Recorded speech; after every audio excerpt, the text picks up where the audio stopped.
Hello दोस्तों, नमस्कार। आज मैं आप लोगों के बीच में एक बार फिर से एक कहानी लेकर उपस्थित हुई हूँ। इस कहानी का नाम है अपना अपना भाग्य। तो चलिए हम कहानी को स्टार्ट करते हैं और आप लोग कहानी को एंजॉय कीजिए। और हाँ, आप लोग हमारे चैनल को सब्सक्राइब करना मत भूलिएगा। कमेंट करके ज़रूर बताइए कि ये कहानी आपको कैसी लगी। तो चलिए कहानी स्टार्ट करते हैं। एक गांव में राज बहादुर नाम का एक किसान रहता था।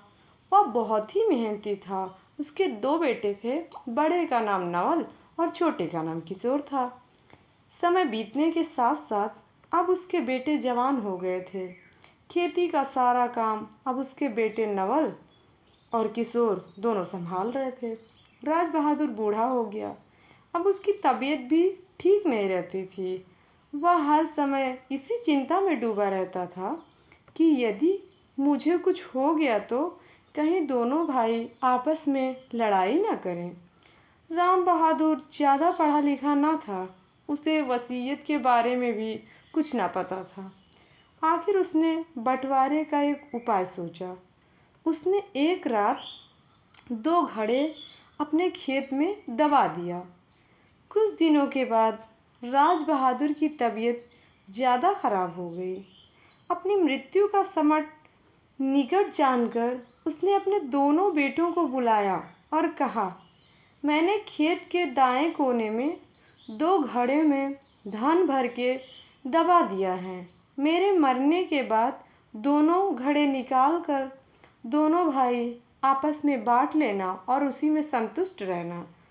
कुछ दिनों बाद ही बहादुर की मृत्यु हो गई। नौल और किशोर को जब अपने पिता की ये बात याद आई तो वह गांव के मुखिया और कुछ अन्य लोगों को साथ में लेकर खेत पर गए और खेतों की खुदाई करने लगे। वहां उन्हें दो घड़ा मिला जिनके मुंह पर कपड़े लगे हुए थे, यानी वो कपड़े से घड़ा बंद था। वह घड़े खोलने लगे तो मुखिया ने उन्हें रोक दिया और कहा, पहले दोनों एक एक घड़ा बांट लो, उसके बाद ही इन्हें खोलना। पता नहीं इन घड़ों में क्या है, इसलिए जो जिसके हिस्से में आए वो उसे ले लेगा। छोटे भाई किशोर ने कहा, भैया पहले आप अपने लिए घड़ा चुन लीजिए क्योंकि आप बड़े हैं। सब ने उनकी बात का समर्थन किया, मगर नवल ने कहा, नहीं भाई, पहले तुम अपना घड़ा चुन लो क्योंकि तुम छोटे हो और छोटों का अधिकार बड़ों से पहले होता है। लेकिन छोटा भाई किशोर नहीं माना। तब नवल ने एक घड़ा उठा लिया। दूसरा घड़ा किशोर ने उठा लिया। अब नवल और किशोर अपना अपना घड़ा खोलने लगे। नवल ने जब घड़ा खोला तो उसमें सोना चांदी तथा जेवरात थे। वह खुशी से उछल पड़ा। किशोर ने अपना घड़ा खोला तो उसमें मिट्टी निकली।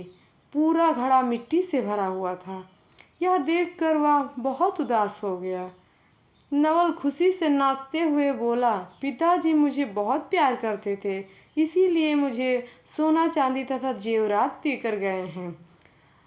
किशोर चुप खड़ा था। उसकी समझ नहीं आया कि पिता ने एक घड़े में मिट्टी क्यों रखी। उसे लगा कि इसमें ज़रूर कोई रहस्य छिपा है। उसने लोगों से पूछा लेकिन किसी की समझ में कुछ नहीं आया। मुखिया ने कहा, तुम इस घड़े को लेकर राजा के पास जाओ और उनसे पूछो। वह अवश्य ही इस पहेली को सुलझा देंगे। कई लोगों को साथ लेकर किशोर दरबार में पहुंचा। उसने महाराज को पूरी बात बताई और अपना घड़ा भी दिखाया।